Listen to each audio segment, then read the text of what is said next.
যদি দলের কোনো নিয়ম থাকে যে ধর্ম করলে তুমি দল করতে পারবে না, আমি ধর্মটাই বেছে নিব, দল করা ছেড়ে দেবো। তিনার মতো বলতেই পারে, কাউকে কে গুরুত্ব দিল কে দিল না, এটা আমার গুরুত্ব বাড়ানোর জন্য তো আমি কথা বলি না। আমি আমার যেটা মনে করি, যেটা বলা উচিত এটা বলি। তিনি তেনার মতো বলবেন, আমি আমার মতো বলবো। নিজে আপ রুচি সে খানা, পর রুচি সে পড়না, এটা একটা কথা আছে। কাজেই কে কি বললো সেটা তো আমার বিষয় না। আমি যেটা বলছি এটা আমার স্ট্যান্ড ক্লিয়ার, যে আমাকে যদি দলের নেতৃত্ব বলেন যে আগে দলের নেতৃত্ব মানতে হবে, সেটা অবশ্যই মানব। কিন্তু যদি ধর্মের ক্ষেত্রে বলে তোমার আগে ধর্ম না আগে দল, আমি অবশ্যই আমার ধর্ম তারপরে দল। যদি দলের কোনো নিয়ম থাকে যে ধর্ম করলে তুমি দল করতে পারবে না, আমি ধর্মটাই বেছে নিব, দল করা ছেড়ে দেবো।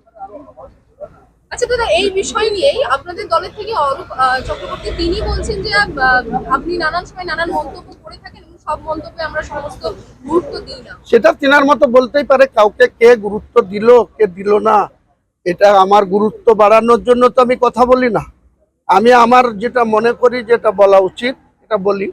তিনি তেনার মতো বলবেন, আমি আমার মতো বলবো। নিজে আপ রুচি সে খানা, পর রুচি সে পড়না, এটা একটা কথা আছে। কাজেই কে কি বললো সেটা তো আমার বিষয় না। আমি যেটা বলছি এটা আমার স্ট্যান্ড ক্লিয়ার, যে আমাকে যদি দলের নেতৃত্ব বলেন যে আগে দলের নেতৃত্ব মানতে হবে, সেটা অবশ্যই মানব। কিন্তু যদি ধর্মের ক্ষেত্রে বলে তোমার আগে ধর্ম না আগে দল, আমি অবশ্যই আমার ধর্ম তারপরে দল। আমি অনেক আগেই বলেছিলাম বর্তমান যে বিজেপি সরকার, যে গঠবন্ধন এনডিএ সরকার আছে, সেই সরকার পুরো মেয়াদ চালাতে পারবে না।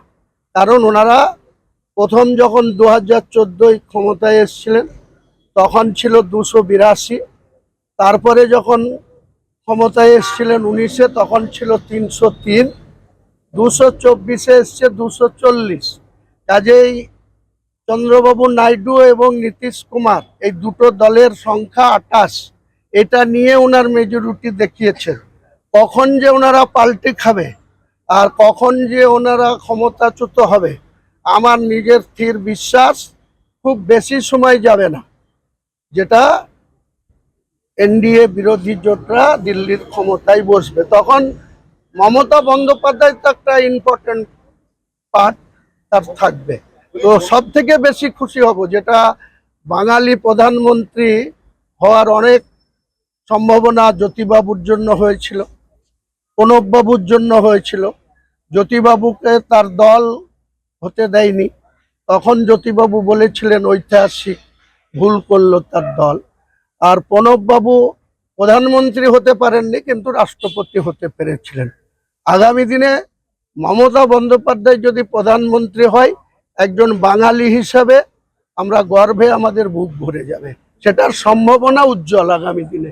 বাংলাদেশের মোকাবেলা করা আমাদের কাছে নস্যি স্বরূপ।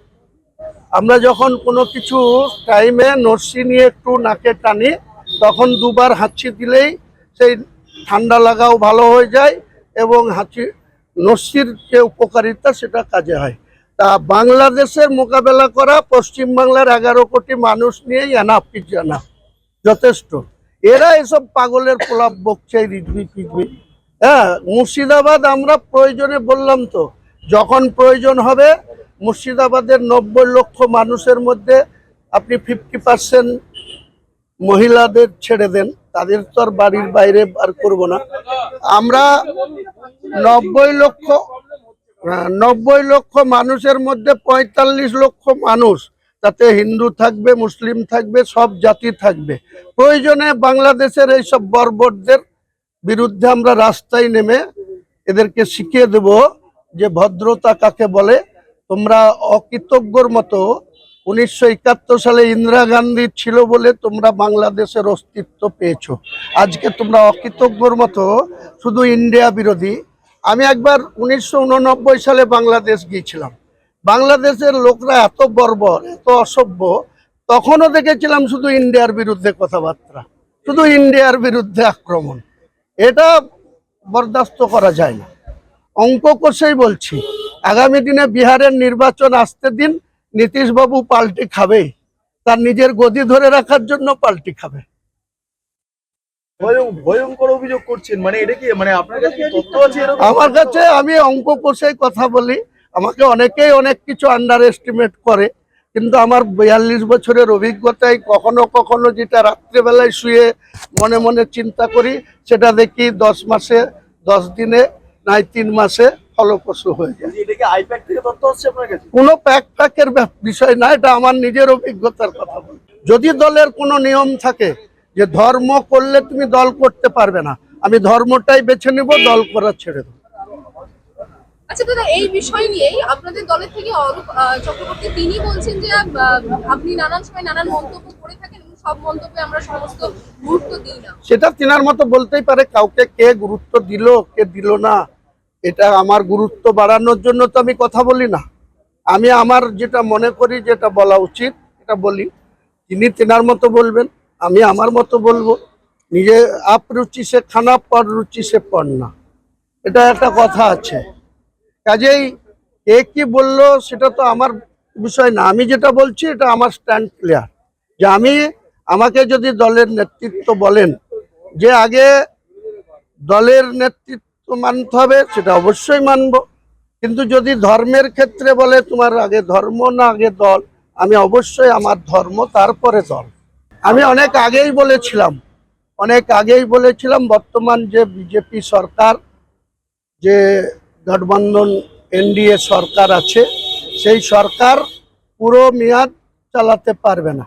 কারণ ওনারা প্রথম যখন 2014 ক্ষমতায় এসেছিলেন তখন ছিল 282, তারপরে যখন ক্ষমতায় এসেছিলেন 19-এ তখন ছিল 303, 224-এ এসছে 240। কাজেই চন্দ্রবাবু নাইডু এবং নীতিশ কুমার, এই দুটো দলের সংখ্যা 28, এটা নিয়ে ওনার মেজরিটি দেখিয়েছেন। কখন যে ওনারা পাল্টে খাবে আর কখন যে ওনারা ক্ষমতাচ্যুত হবে, আমার নিজের স্থির বিশ্বাস খুব বেশি সময় যাবে না, যেটা এনডিএ বিরোধী জোটরা দিল্লির ক্ষমতায় বসবে। তখন মমতা বন্দ্যোপাধ্যায় তো একটা ইম্পর্টেন্ট পার্ট তার থাকবে। তো সব থেকে বেশি খুশি হব, যেটা বাঙালি প্রধানমন্ত্রী হওয়ার অনেক সম্ভাবনা জ্যোতিবাবুর জন্য হয়েছিল, প্রণববাবুর জন্য হয়েছিল। জ্যোতিবাবুকে তার দল হতে দেয়নি, তখন জ্যোতিবাবু বলেছিলেন ঐতিহাসিক ভুল করলো তার দল। আর প্রণববাবু প্রধানমন্ত্রী হতে পারেননি, কিন্তু রাষ্ট্রপতি হতে পেরেছিলেন। আগামী দিনে